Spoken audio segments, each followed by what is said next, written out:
Olá, amados irmãos e amigos que aqui do Face da Igreja Batista Calvário, da Rua Rio Grande do Sul. Quero saudar a todos com a gloriosa paz no nome santo, nosso Senhor e Salvador Jesus Cristo.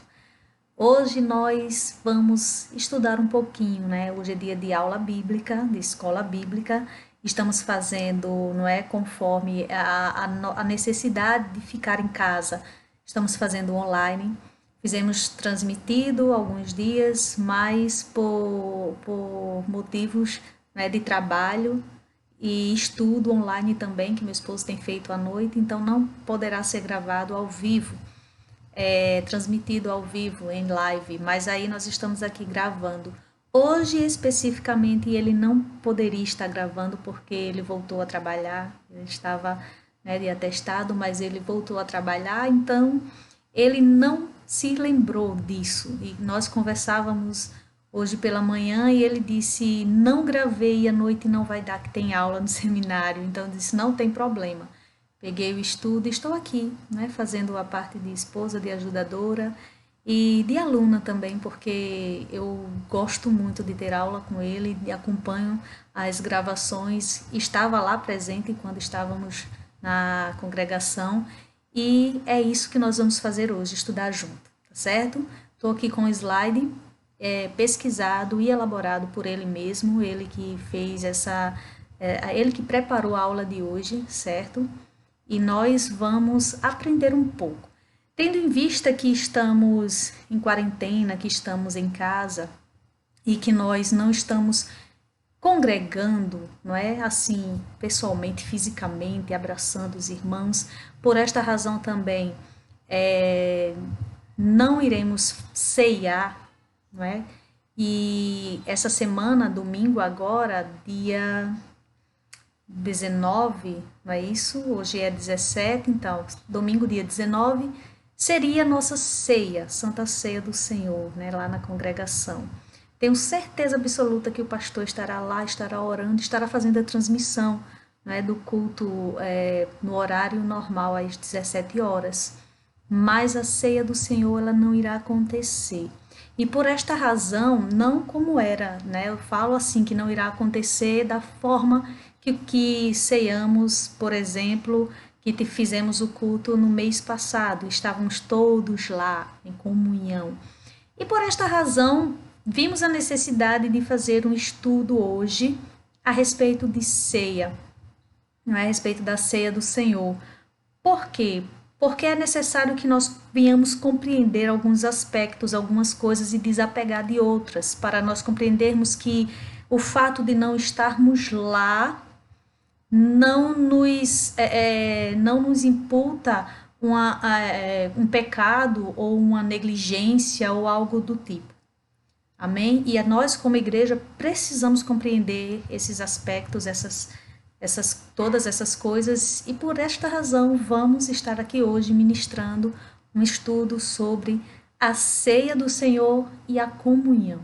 Né? Como eu falei, um estudo elaborado por meu esposo, o professor da escola bíblica, né, Edmir Tavares, e nós vamos aprender um pouquinho mais hoje sobre ceia. Vamos abrir o slide, em nome de Jesus. Certo de que Deus está nos direcionando, pedimos a Ele neste dia em oração que tudo venha a ser para a honra e glória do seu santo nome, que nós venhamos aprender de Ti nesta tarde, Senhor, e que nenhum irmão ou irmã venha compreender de forma errônea aquilo que nós vamos tratar, mas que todos os olhos e ouvidos espirituais estejam atentos à Tua palavra e ao Teu dizer, e que venhamos absorver, Senhor, aquilo que vem do Teu trono nesta tarde, em nome de Jesus, nesta noite, em nome de Jesus. Amém? Então, a ceia do Senhor e a comunhão, né? Por Edmir Tavares. Alguns conteúdos que nós vamos abordar nesse estudo, né? Primeiro, a ceia do Senhor e a comunhão. Vamos introduzir, depois vamos para o tópico discernindo o corpo do Senhor, depois figura e realidade, depois a comunhão entre os membros, depois diferenças socioeconômicas, depois a essência da ceia do Senhor e depois a má compreensão acerca da ceia, né? Aquilo que compreendemos errado acerca da ceia. Amém? Vamos lá, em nome de Jesus. Versículo bíblico que se encontra lá em 1 Coríntios 10, versículo 16 e 17. Diz assim a palavra do Senhor: Porventura, o cálice de bênção que abençoamos não é a comunhão do sangue de Cristo? O pão que partimos não é, porventura, a comunhão do corpo de Cristo? Porque nós, sendo muitos, somos um só pão e um só corpo, porque todos participamos do mesmo pão. Glória a Deus. A introdução diz o seguinte: é comum nas comunidades cristãs reverência extrema para com os elementos utilizados na composição da mesa, nas reuniões da ceia do Senhor. Os participantes da mesa cuidam com esmero de cada pedacinho do pão servido pelos diáconos, para que não sobre nem caia nenhuma migalha no chão. Quando é servido o cálice, o cuidado é maior. Com receio é maior, com medo de entornar. E quando se participa, se faz com receio e com certa suspeição, pelo cuidado com o líquido que está dentro do copo. O que se percebe por trás de tal cuidado e suspeição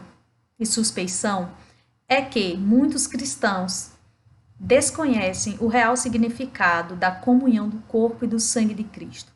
Na verdade, são muitos os que participam da mesa, mas poucos os que discernem o corpo do Senhor, e por isso são muitos os que participam indignamente, como diz lá em 1 Coríntios 11, 29.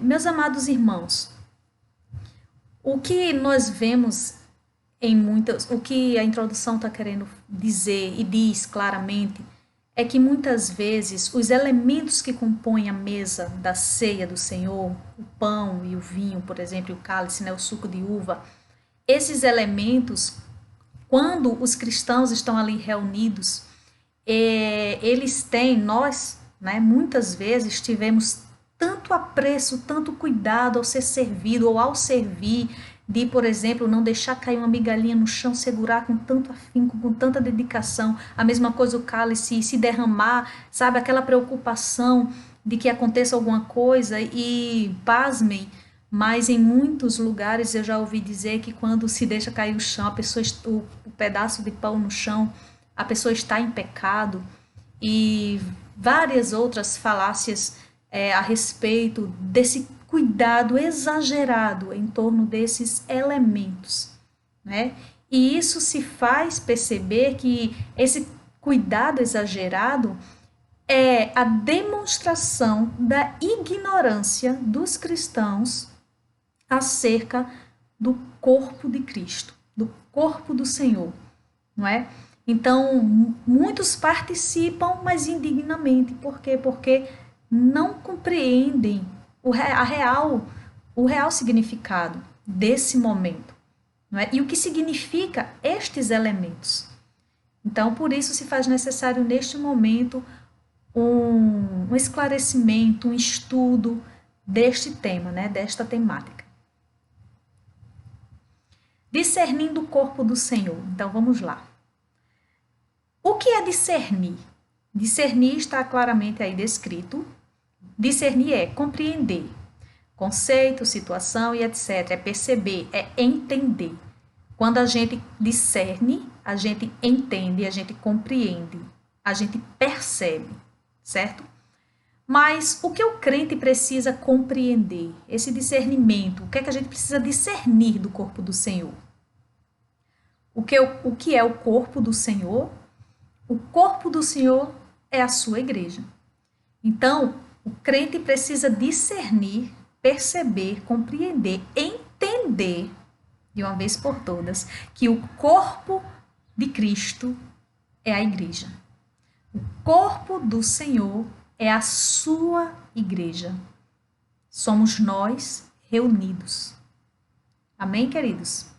Então, entenda que o corpo do Senhor é esse discernimento que devemos ter do corpo de Cristo. O corpo de Cristo é a sua igreja. Perceba isso a partir dos versículos que iremos ler agora. Versículo lá em Colossenses, capítulo 1, e o versículo 18. Você pode abrir a sua Bíblia, pode acompanhar aqui comigo, mas pode, não é, fazer aquele paralelo para entender melhor na sua descrição, não é, na sua própria Bíblia e ver que é real, que não foram coisas que colocamos aqui. E ele é a cabeça do corpo, da igreja. É o princípio e o primogênito dentre os mortos, para que em tudo tenha a preeminência. Versículo lá em Efésios, palavra lá em Efésios, capítulo 4, e os versículos 15 e 16. Antes, seguindo a verdade, em amor, cresçamos em tudo, naquele que é a cabeça, Cristo, do qual todo o corpo, bem ajustado e ligado pelo auxílio de todas as juntas, segundo a justa operação de cada parte, faz o aumento do corpo para a sua edificação em amor. Ainda no livro de Efésios, o capítulo 5, os versículos 29 e 30. Porque nunca ninguém odiou a sua própria carne, antes a alimenta e a sustenta, como também o Senhor, a igreja, porque somos membros do seu corpo, da sua carne e dos seus ossos. Glória a Deus, amados.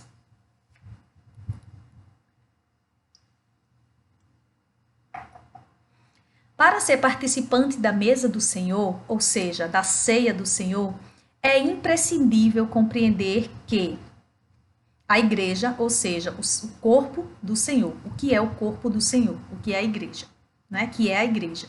Então, para ser participante daquele momento, precisamos ter esse discernimento, essa certeza.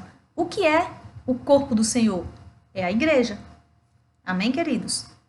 O cuidado que muitos demonstram para com o pão que é servido pelos diáconos, acolhendo e protegendo nas palmas das mãos, para que não caia uma só migalha, na verdade deveria ser demonstrado para com o irmão.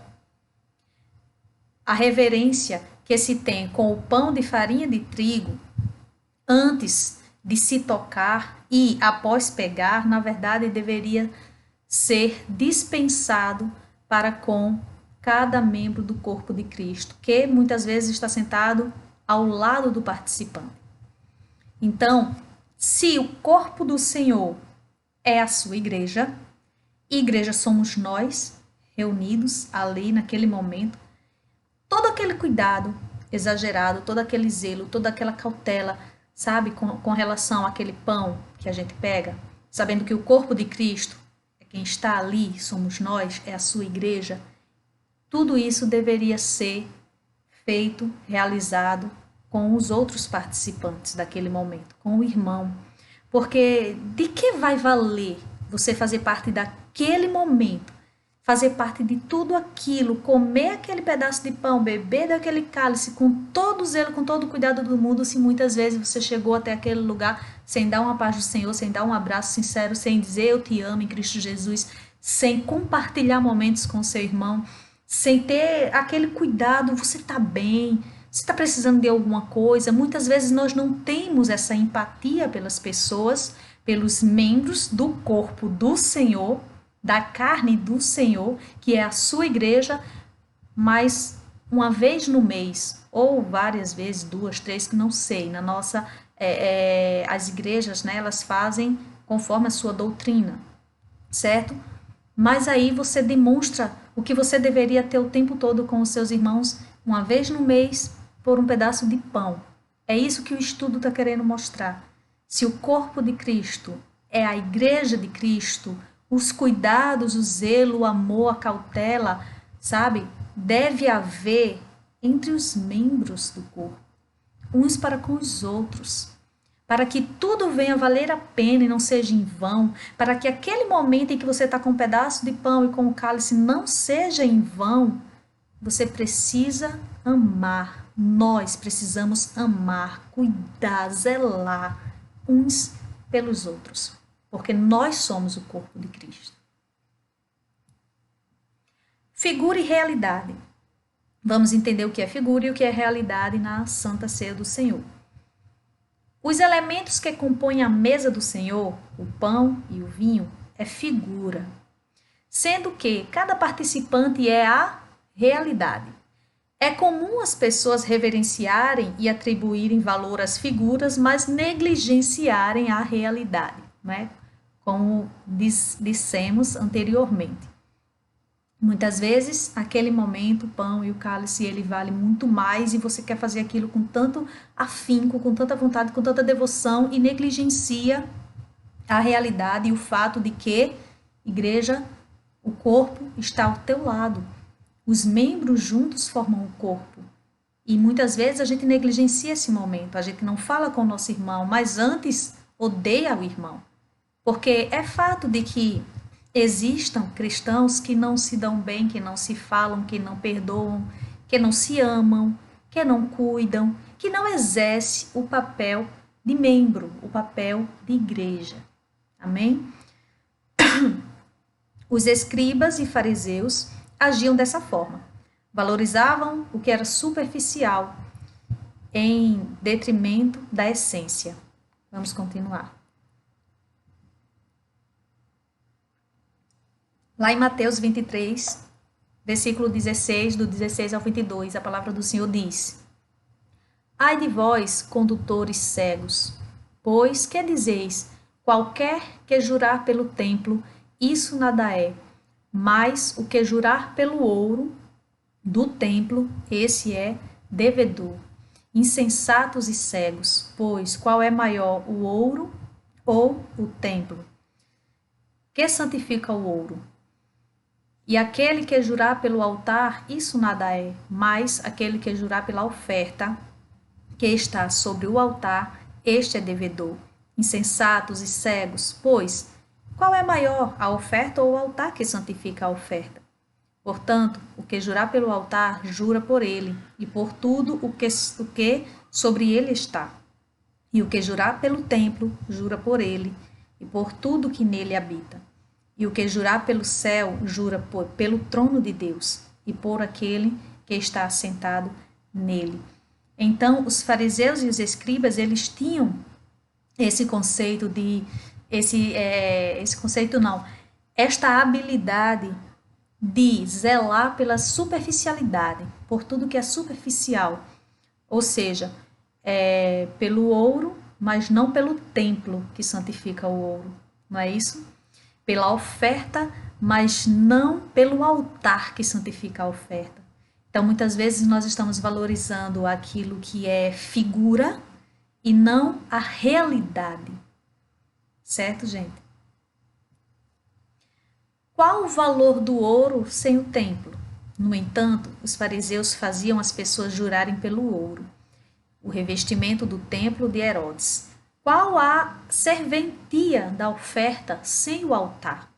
Pois os fariseus faziam as pessoas jurarem pela oferta, enquanto participar da ceia do Senhor demonstra a comunhão do corpo de Cristo e o cuidado a ser dispensado para com o irmão, o que se apregoa é um cuidado consigo mesmo.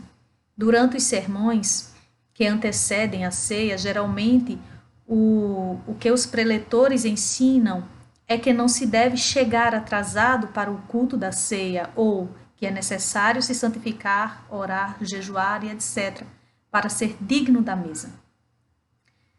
O que é que acontece, queridos? Muitas vezes as pessoas, elas, assim como os fariseus, elas valorizam tanto o que é superficial, o que é figurativo, não é? Que muitas vezes chegam naquele momento, naquela hora, e dizem assim, ai, não perdi a ceia. E, na verdade, o conceito de ceia não é o momento do pão e do cálice, não é? Se ceiar faz parte do corpo e o corpo está ali, então se faz necessário chegar no horário certo, fazer as orações, fazer o seu jejum, fazer o seu momento de santificação, fazer a leitura da palavra, fazer o diálogo com os irmãos, ter aquele momento de comunhão. Se você não fez nada disso e acha que não perdeu a ceia porque chegou no momento da distribuição do pão e do vinho, você não ceiou. Não ceiou. Você não fez parte da mesa. Você não fez parte daquele momento. Então, muitas vezes acontece isso. Então, vamos lá. A comunhão entre os membros, né? Nós falamos a respeito da ceia e agora a comunhão, né? Porque o título, o tema é a ceia do Senhor e a comunhão. Amém? A comunhão entre os membros.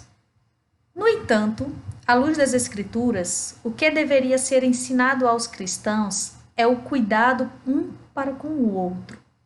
Pela falta de cuidado para com os membros do corpo de Cristo, o apóstolo Paulo repreendeu os irmãos de Corinto, que, ao se reunirem no culto de ceia, alguns comiam e se embriagavam, e se esqueciam dos outros, dos que não tinham nada para comer. Daí a reprimenda, que diz assim: não tendes casa para comer e beber? A atitude de tais cristãos era de desprezo pela igreja, que é o corpo de Cristo, e envergonhavam os membros do corpo que nada possuíam para comer. Né? Isso está descrito lá em 1 Coríntios 11, 22. O ensinamento que o apóstolo Paulo passou aos seus irmãos de Corinto foi o mesmo que ele aprendeu do Senhor Jesus, que, na noite em que foi traído, pegou o pão e, após dar graças, partiu o pão e disse: isto é o meu corpo, que é partido por vós. 1 Coríntios 11, 24. Então, muitas vezes, o cuidado, a comunhão um para com o outro, ela não existe. Não é?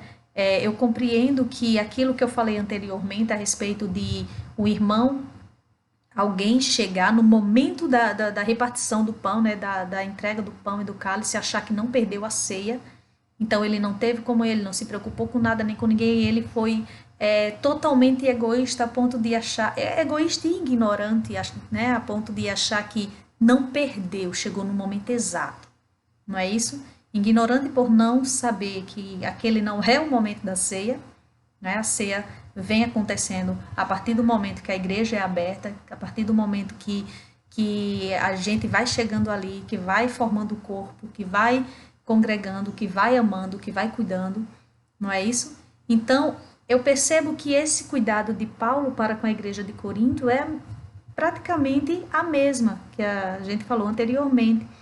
Não é? Cadê aquele zelo e aquele cuidado de comunhão, de chegar assim, eu vou chegar cedo que eu quero dar um abraço no pastor, eu quero dar um abraço nos levitas, eu quero orar junto com eles, eu quero fazer aquele momento de consagração lá atrás que eu nunca fiz, eu quero ver como é, eu quero orar mais, eu quero pegar na mão, quero sentar perto de fulano, quero sentar... Não tem. Então, se não tem esse momento de comunhão, não é?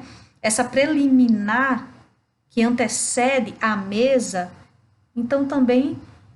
quando chegar o momento da mesa, aqui onde Paulo está falando à igreja de Corinto, que comiam e se embriagavam e não pensavam no outro, no que não comeu ainda, no que não tinha nada para comer, e por isso ele os repreendeu. O pão que Cristo partiu tornou-se o seu corpo? É evidente que não. Ele estava estabelecendo o pão como figura para fazer referência à unidade do seu corpo. Na verdade, cada um dos discípulos que estava à mesa tornou-se corpo de Cristo, ou seja, a sua igreja. Pelo fato de que cada discípulo, em particular, comer do pão que Cristo repartiu, significa que eles gozavam de plena comunhão com Cristo.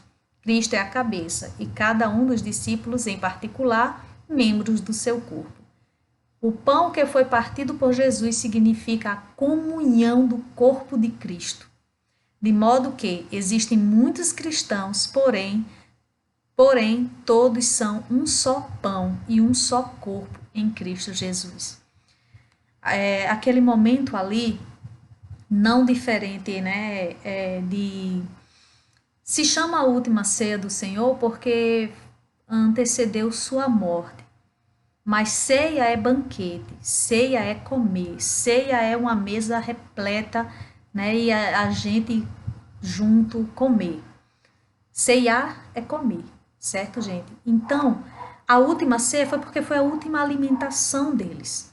Não tinha nada de especial e de diferente, porque se você prestar atenção em outros momentos em que Cristo, por exemplo, dividiu o pão e os peixinhos, não é? A comida era pão, certo, gente? Então, ele, naquele momento, teve o seu último momento ali de comida com os seus discípulos, e ele, ao repartir o pão, ele disse: Este é o meu corpo que eu divido com vós, né?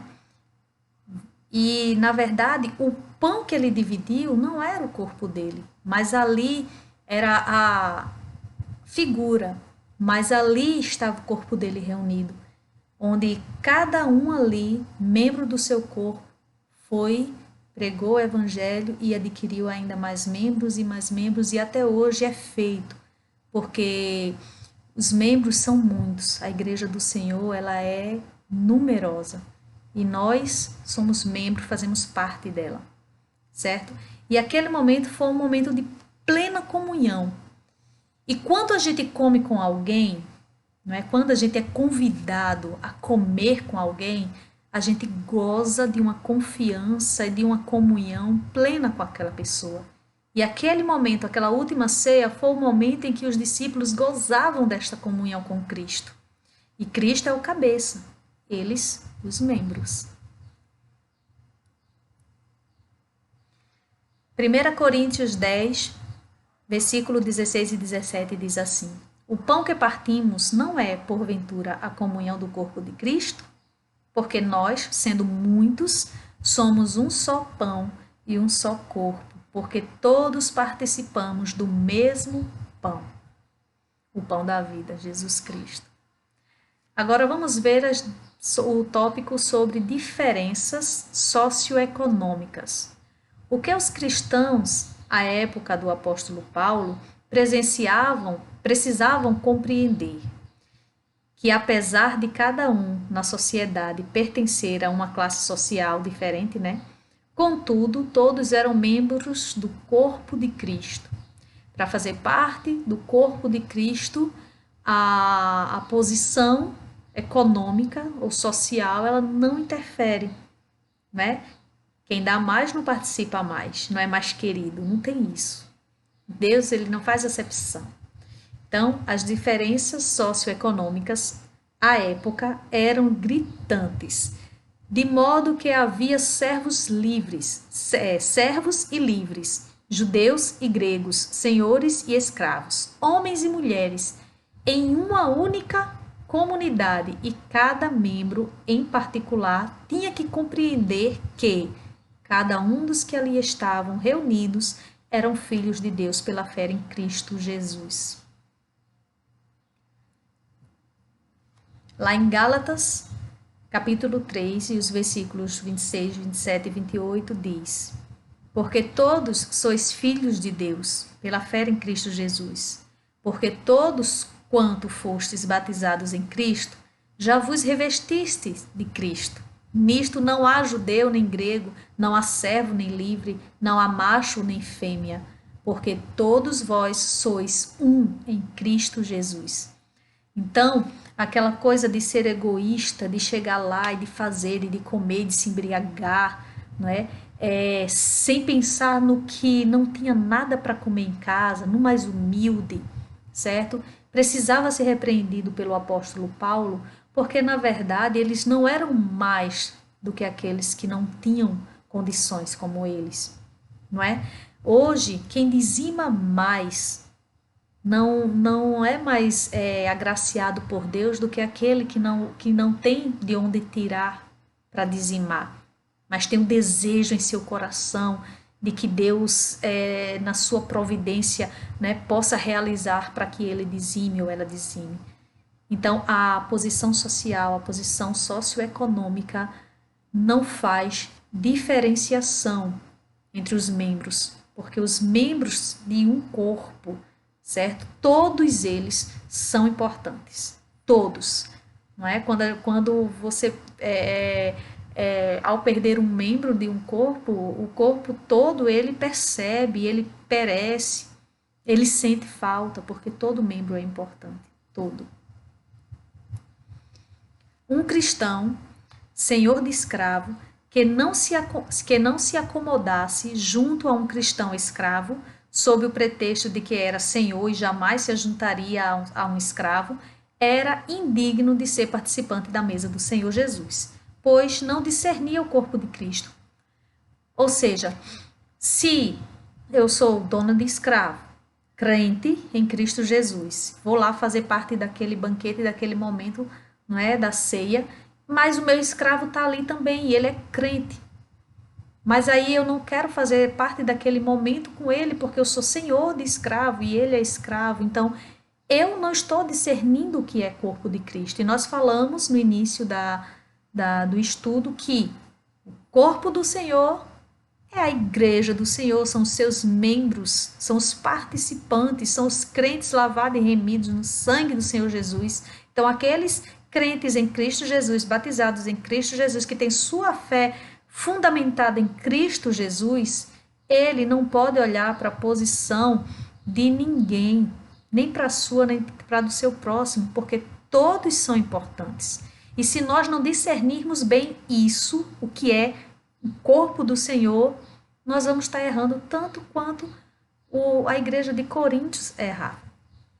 Um cristão judeu que dissimulasse para não se ajuntar com os cristãos convertidos dentre os gentios, na verdade, não andava segundo o evangelho de Cristo, portanto, não discernia o corpo de Cristo, visto que, após crer em Cristo, cada crente, não importa se judeu ou grego em particular, se revestiu de Cristo, de modo que, em Cristo, não mais existe um judeu ou um grego, mas um cristão, um salvo, em nome de Jesus. Lá em 2 Coríntios, capítulo 5, e os versículos 14, 15 e 16, a palavra do Senhor diz: porque o amor de Cristo nos constrange, julgando nós assim, que se um morreu por todos, logo todos morreram. E ele morreu por todos, para que os que vivem não vivam mais para si, mas para aquele que por eles morreu e ressuscitou, assim que daqui por diante a ninguém conhecemos segundo a carne, e ainda que também tenhamos conhecido Cristo segundo a carne, contudo, agora já não o conhecemos desse modo. Sabe aquele vizinho, aquele colega de trabalho, aquele colega da escola, aquela pessoa que você conheceu segundo a carne, aquela pessoa que você sabia exatamente do que era capaz, como agia, o que fazia, que furtava, que mentia, que enganava, que matava, sabe? Você conheceu segundo a carne? Se esta pessoa se encontrou com Cristo Jesus, você não deve mais olhar para ela segundo a carne. Sabe por quê? Porque o mesmo Cristo que morreu para te dar a vida, morreu para dar a vida àquela pessoa. E agora a vida que ambos, né, têm não é mais segundo a carne. Então a gente deve olhar pela ótica de Cristo, de que assim como Cristo, o Cristo que nós conhecemos, ele transforma, muda todo ser humano, que ele me mudou, ele te mudou, ele é capaz de mudar aquele ser também, como diz a sua palavra, quem roubava não rouba mais, quem mentia não mente mais. Então, queridos, aquilo que conhecemos segundo a carne, já não devemos conhecer deste modo, porque há um cabeça para estes membros. Amém? Agora vamos ver, vimos a respeito da ceia do Senhor, seus elementos, né, a figura e a realidade. Vimos a respeito da comunhão dos membros e agora a essência da ceia. A essência da ceia do Senhor. Compreendendo a verdade do Evangelho, certo de que a ceia do Senhor não deve ser rotulada como sendo a experiência mais rica da vida cristã, mas sim o fato de que o crente ter morrido com Cristo e ressurgido uma nova criatura quando creu que Jesus é o Cristo, Filho de Deus. Ou seja, o evento mais rico, a experiência mais rica da vida cristã deve ser aquele momento em que nós morremos com Cristo e ressurgimos nova criatura, acreditando que Cristo é o Filho de Deus. Porque se crermos assim, todo evento é importante, todo momento é importante, toda experiência é rica e abundante na presença do Senhor. Ao discernir o corpo do Senhor, o cristão tem plena consciência de que a expressão concreta do amor de Deus se deu quando ele enviou seu único filho ao mundo, não no momento de participar da ceia. Do mesmo modo, compreende que, a partir do momento que creu em Cristo, é participante do corpo de Cristo, e essa é a sua maior alegria. Não o fato de pertencer a uma denominação ou a uma igreja local. O que é que acontece?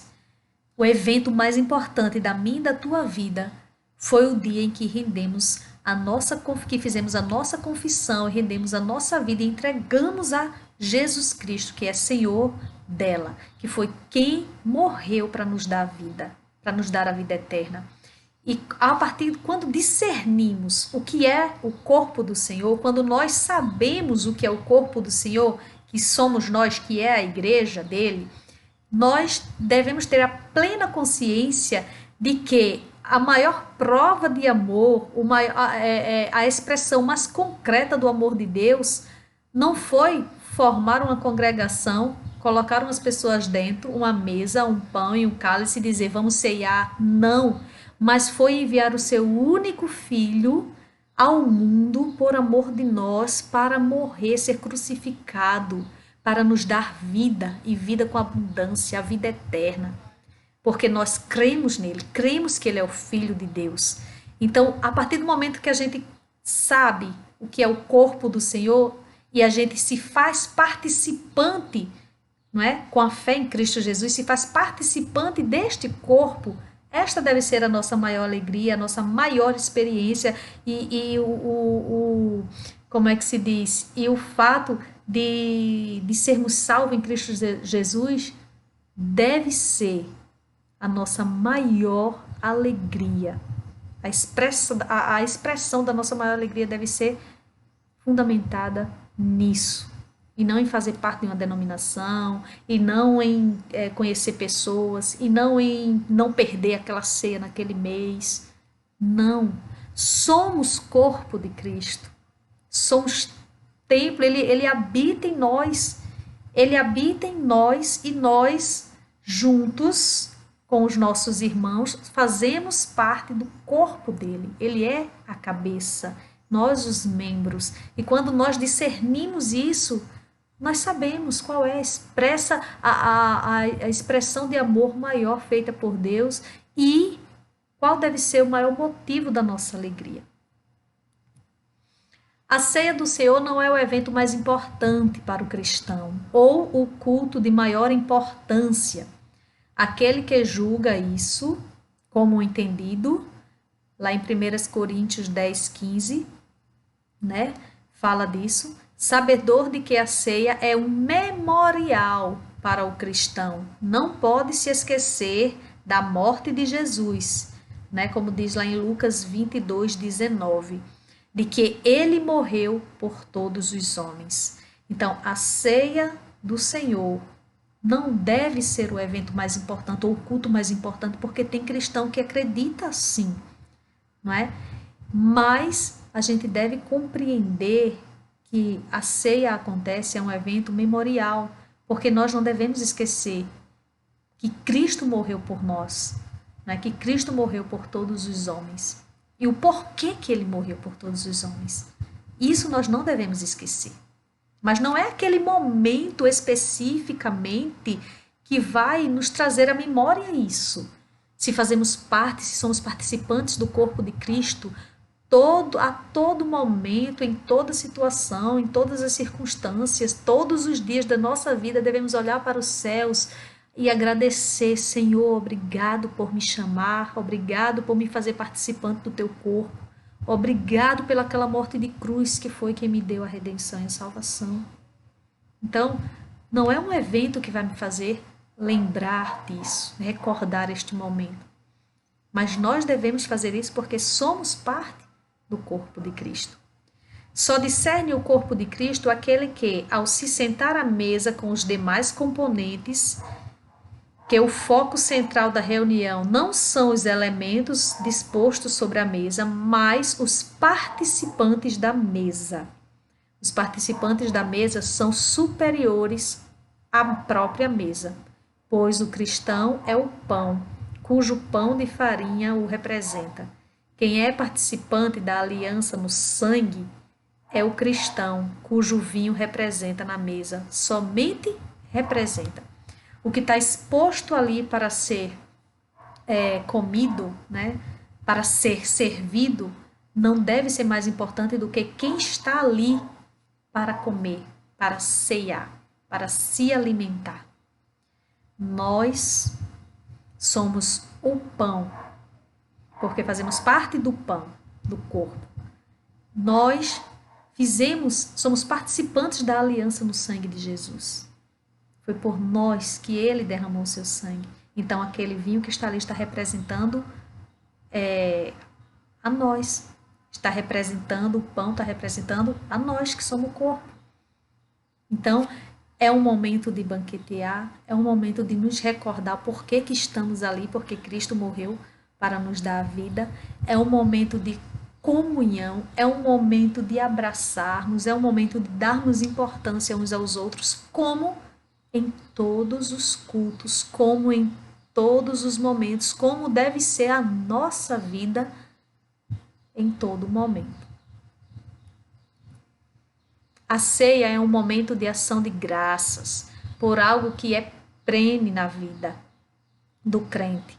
A comunhão com todos os santos no corpo de Cristo, como diz lá em 1 João, capítulo 1, versículo 3. A ceia do Senhor não representa renovação de aliança, preparação para vencer o mundo, renovação espiritual, perdão de pecado e essas coisas. É um momento em ação de graças, porque é um culto em que de fato tem comida, não é? É um culto em que de fato nós vamos nos alimentar, né, do pão, dos elementos que compõem a mesa, né, do pão, do cálice, e outras igrejas têm até outras coisas, né, outros tipos de alimento, né, tem frutas, enfim. Então, é um momento em ação de graças, onde o corpo está reunido, rendendo graças em memória do acontecimento supremo nas nossas vidas, do acontecimento mais importante para a vida do cristão, que foi a morte e a ressurreição de Jesus Cristo, para nos dar a vida. Na verdade, os participantes da ceia do Senhor já estão sob a proteção da nova aliança no sangue de Cristo, visto que escaparam da corrupção que há no mundo, como diz lá em 2 Pedro, capítulo 1 e o versículo 4. Os participantes da mesa é mais que vencedor por aquele que o amou e o maligno não lhe toca, como diz lá em 1 João, capítulo 5, versículo 18, e também 1 João, capítulo 2 e versículo 13, e lá em Romanos, capítulo 8 e o versículo 37. Agora vamos compreender o que não é compreendido, né, de fato acerca da ceia. A má compreensão acerca da ceia do Senhor. Quem participa da ceia do Senhor esperando ser abençoado, na verdade ainda não compreendeu plenamente o Evangelho de Cristo. Uma vez que o crente é quem abençoa o cálice de que irá participar. Veja o que diz 1 Coríntios 10 e o versículo 16. Porventura o cálice de bênção que abençoamos não é a comunhão do sangue de Cristo? Então, queridos, o cálice é de bênção, mas quem abençoa o cálice é o próprio crente, somos nós. O cálice é o símbolo da nova aliança no sangue de Jesus Cristo, que torna o crente abençoado com todas as bênçãos espirituais, como diz lá em Efésios capítulo 1 e o versículo 3. A comunhão do sangue de Cristo proporciona aos participantes a bem-aventurança prometida a Abraão. Glória a Deus, vamos compreender. A realidade da nova aliança efetivou-se na cruz, de modo que a comemoração que é feita com os irmãos somente é um memorial do que foi estabelecido na cruz. Cada cristão deve anunciar até a volta de Jesus Cristo, como diz lá em 1 Coríntios 11, 25, não é? Então, a nova aliança, ela já foi efetivada, ela já foi realizada na vida daquele que entrega a sua vida a Jesus Cristo. E o memorial que já foi estabelecido na cruz, e nós devemos anunciar até que Cristo venha, anunciar que Cristo morreu, que a cruz de Cristo traz redenção, traz salvação, que aquele sangue derramado foi por todos, que devemos crer que Ele é o Filho de Deus. Então, tudo isso deve ser anunciado até que Ele volte. A reunião para cear, a mesa do Senhor, visa anunciar a morte de Cristo até a sua volta. Mas quem come o pão e bebe o cálice sem discernir, sem compreender que o corpo de Cristo é constituído de servos livres, judeus, gregos, pobres, ricos, homens, mulheres, bárbaros, citas e etc., come e bebe para sua própria condenação. Ou seja, quem participa desse momento, pegando aquele pedacinho de pão, pegando aquele cálice na mão, como de total importância na sua vida, se você não fizer parte daquele momento e pegar aqueles dois elementos e ingerir, você não fez mais nada que preste na vida, você não fizer isso uma vez no mês, parece que você, sabe, está condenado, está em pecado, não pode, tem que cear, tem que cear, tem que cear. Se você compreende que aqueles elementos, que aquela figura é de suma importância, você ainda não discerne bem o que é o corpo de Cristo. E o corpo de Cristo, ele é constituído por servos, livres, judeus, gregos, pobres, ricos, homens, mulheres, bárbaros, por todos nós. O corpo de Cristo é a sua igreja. E quem participa daquele momento, mas não compreende isso e supervaloriza o que é superficial, está comendo e bebendo para a sua própria condenação. Porque não há mal nenhum de estarmos reunidos em um culto, adorarmos ao Senhor Jesus, pegarmos aquele pão, pegarmos aquele cálice, abençoarmos ambos e ingerirmos. Não há problema nenhum nisso. Não há. É um momento de comunhão com os irmãos, é o momento de estarmos ali em memória de Cristo Jesus. Mas devemos compreender o que é o corpo do Senhor. Devemos discernir o corpo do Senhor para não comer e nem beber para a nossa própria condenação. Diz lá em 1 Coríntios 11, versículo 27, 28 e 29.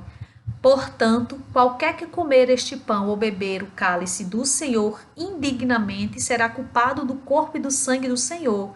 Examine-se, pois, o homem a si mesmo, e assim coma deste pão e beba deste cálice. Porque o que come e bebe indignamente, come e bebe para a sua própria condenação, não discernindo o corpo do Senhor.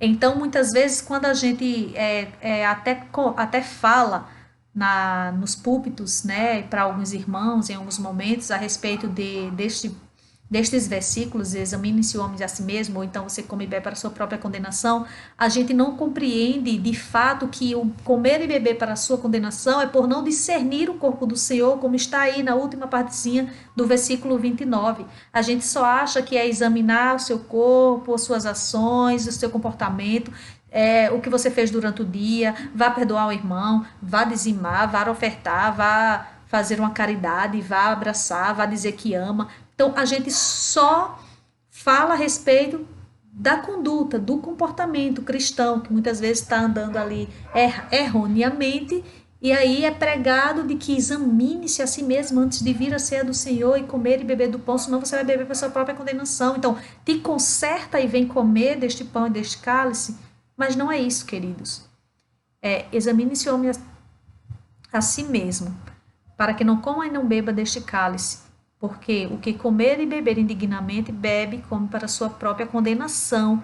não discernindo o corpo do Senhor, não dando valor à experiência que deve ser a maior da sua vida, que é a experiência com Cristo Jesus, porque o corpo de Cristo somos nós, a igreja dele. Então, se a gente está ali supervalorizando aquele momento, mas não valorizando quem está do nosso lado, então é esse tipo de examine-se a si mesmo que nós devemos fazer, não é? Discernir o corpo do Senhor, tratar bem o corpo do Senhor, amar o corpo do Senhor, estar junto, se preocupar, zelar pelos membros do corpo do Senhor, que é a igreja do Senhor. Um crente em Cristo é membro do corpo de Cristo. Portanto, é equivocada a ideia de que o crente precisa se preparar para participar da ceia. A importância maior está em ser membro do corpo de Cristo, pois a mesa com pão e vinho é somente um memorial. Ora, vós sois o corpo de Cristo e seus membros em particular. Como diz em 1 Coríntios, capítulo 12, o versículo 27. O Senhor Jesus nos convida neste momento a discernir o seu corpo, a compreender de fato que é o corpo do Senhor, a compreender que precisamos valorizar, amar, cuidar, zelar, sabe, dar toda a assistência aos membros, aos crentes, aos participantes, porque Cristo, ele nos chamou para isso. O pão representa o corpo de Cristo, para não esquecermos que somos o corpo de Cristo e seus membros em particular. Não é o momento da ceia que deve ser levado a sério, mas sim a verdade de que cada cristão é membro do corpo de Cristo. Portanto, se faz necessário considerar o outro, sempre em honra. Quem não ama seu irmão, quem não honra seu irmão, quem não ajuda seu irmão, quem negligencia os relacionamentos entre os membros do corpo de Cristo, entre os membros da igreja, este certamente irá comer e beber para a sua condenação, porque não discerne bem o corpo do Senhor. Nada façais por contenda ou por vanglória, mas por humildade. Cada um considere os outros superiores a si. Filipenses capítulo 2, versículo 3. Se o crente em Cristo, à época do apóstolo Paulo, compreendesse essa recomendação, certamente que os cristãos senhores de escravos considerariam os cristãos que eram escravos como superiores a si mesmo. Um cristão judeu, por sua vez, consideraria um cristão convertido dentre os gentios em alta conta. Um crente romano aceitaria o grego, o judeu, o bárbaro, como superior a si mesmo. Geralmente, aqueles que estornam os cristãos a se consertarem ou a se santificarem, exortam, né, os cristãos a se consertarem ou a se santificarem para serem dignos da ceia, assim o fazem com base no versículo 8, que diz assim: examine-se, pois, o homem a si mesmo, e assim coma deste pão e beba deste cálice, aquilo que nós falamos anteriormente, não é? E quem assim usa desse versículo para consertar a conduta, o comportamento do irmão, está usando o versículo erroneamente, né? O autoexame que recomendam refere-se à conduta do dia a dia, porém, o exame requerido ali naquele versículo é em relação ao outro, como membro do corpo de Cristo, né? Como diz lá no finalzinho, discernindo o corpo do Senhor. O crente precisa e deve fazer um autoexame se não despreza o outro, que Deus tomou por seu servo, por questão socioeconômica, partidarismo, fofocas e etc. Então, o autoexame que devemos fazer é com relação ao outro. O que é que eu sinto pelo outro? O que é que eu tenho feito pelo outro? O que é que eu tenho pensado? O que é que eu tenho falado? Não é? As contendas que eu tenho provocado entre os membros, o partidarismo, né? Eu vou tomar partido de A, de B, eu estou aqui, eu estou ali, sabe? As fofocas, Então, as questões econômicas. Então, este deve ser o autoexame que devemos fazer, não é? De si mesmo, porque somos participantes por igual. Todos os membros são importantes. Não há acepção. Quem és tu? Diz lá em Romanos 14, versículo 4. Quem és tu que julgas o servo alheio? Para o seu próprio Senhor, ele está em pé ou cai, mas estará firme, porque poderoso é Deus para o firmar. Lá em 1 Coríntios 4, versículos 6 e 7 diz: E eu, irmãos, apliquei estas coisas por semelhança a mim e a Apolo, por amor de vós, para que em nós compreendais e não ir além do que está escrito, não vos ensoberbecendo a favor de um contra o outro. Porque quem te faz diferente, e que tens tu que não tenhas recebido?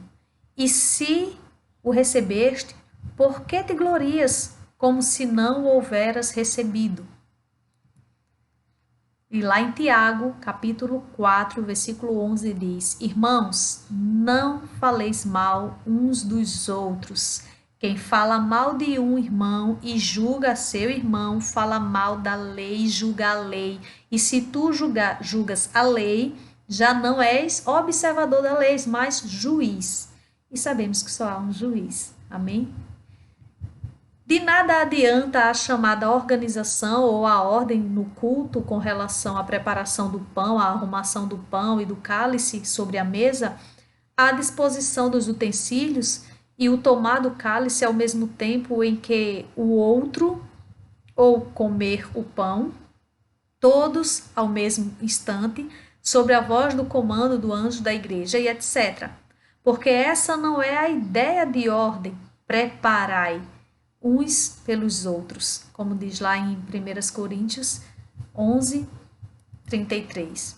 A ordem do apóstolo Paulo é para se aceitar um ao outro, receber um ao outro como irmão em Cristo, não importando as barreiras socioculturais ou econômicas, ou seja, evitar as divisões, as dissensões, não é? Como diz lá em 1 Coríntios 11, 18. O que é completamente diferente da ideia de esperar um pelo outro, né? Esperar um ao outro. De que adianta esperar o outro se ele nada tem para comer, né? Paulo ali, ele não estava dizendo divida com seu irmão, espere o seu irmão, vamos comer tudo junto. Não, o outro não ia ter o que comer. Paulo está querendo ali quebrar as barreiras, sabe? As barreiras que muitas vezes o próprio crente ele tem colocado os tijolinhos, esse tijolinho de fofoca, esse tijolinho de não vou ouvir o que a outra disse, vou ouvir só o que essa disse e essa daqui é o que importa, sabe? As contendas, as picuinhas, as coisinhas, aí a gente vai botando um tijolinho, sabe? A gente não sabe como o irmão o irmão chega muitas vezes de cara fechada na dele e tal, ali a gente já acha que é com a gente já julga, e dali a gente já toma uma postura. Não, também não vou falar, também não vou perguntar, também não vou agir. E aí a gente começa a agir erroneamente, começa a não andar reto na presença do Senhor e causando divisão. E era essa divisão socioeconômica e cultural que Paulo estava querendo quebrar. Era esta barreira, essas dissensões, certo?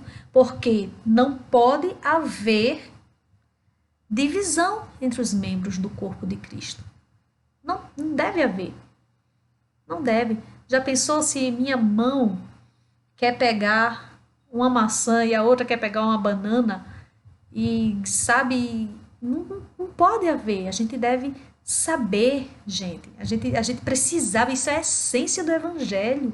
Isso é uma das coisas primordiais. Primordiais. Isso vem lá do decálogo, né? Lá dos 10 mandamentos. Amai ao próximo como a ti mesmo. Depois, novo mandamento lhes dou: amai ao próximo como eu vos amei. Então, isso é a essência do Evangelho. E era isso que Paulo ele estava querendo ali ensinar à igreja de Corinto. Quando é dito que, comendo cada qual se antecipava, isto se dava pela segregação que havia no seio da igreja, não é? O não vou me ajuntar a ralé, a ponto de alguém que tinha posses se antecipava a comer e a beber e a se embriagar, não é? E quem não tinha nada ficava com fome, ficava de fora. Daí a consideração.